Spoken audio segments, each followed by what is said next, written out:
Hey everybody, Tim Joy here, your real estate agent for Bellevue, Eastside, and the greater Seattle area. It's May 2026, so let's catch up on the latest in the local housing market and what trends I'm seeing heading into the next few months. Let's start with a quick recap of what happened in April 2026. According to the Northwest Multiple Listing Service, median close price came in at $650,000, an increase from March's $640,000 and no changes from 12 months ago. Median sales prices for new constructions came in at $725,000, and that's a drop from last month's $750,000 and a 3.3% drop from last April. For new listings, we added about 12,000 new listings, and that's a big increase from March's 10,000 and a 12% jump from 12 months ago. For total available inventory, we're looking at about 18,000, and that's an increase from March's 15,000 total listings and a 28.4% increase year over year. As for pending listings, we're looking at 7,600 residential and condo listings that went pending.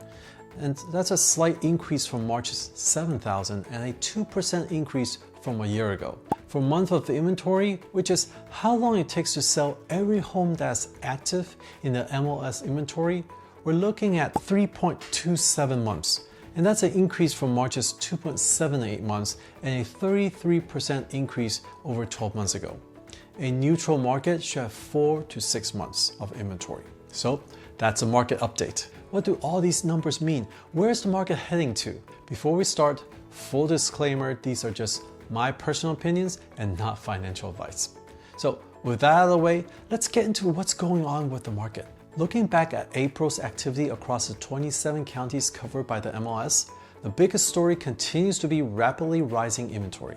Active listings climbed 30% year over year to 18,000 homes, while also jumping 23% from March.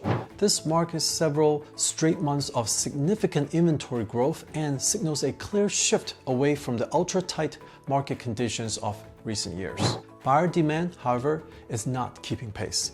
Closed sales fell 4% year over year, even as buyer activity remains relatively strong, with showings up 6% and key box access up 6%. Buyers are clearly still in the market, but elevated mortgage rates and affordability concerns are causing them to be more cautiously and selectively. Prices are beginning to reflect this shift towards a more balanced market. The median sales price across the MLS coverage area held flat year over year at $650,000, though it rose modestly from $640,000 in March. Instead of the rapid appreciation we saw in previous years, today's market is becoming increasingly price sensitive, with buyers placing greater emphasis on value, condition, and realistic pricing. Looking ahead, the market will likely remain heavily influenced by mortgage rates and broader economic conditions. Rates stay elevated through April, while ongoing inflation concerns and rising energy costs continue to create uncertainties around borrowing costs. If mortgage rates remain elevated, inventory will likely continue building while buyers stay cautious and price sensitive, leading to longer market times and increased competition among listings.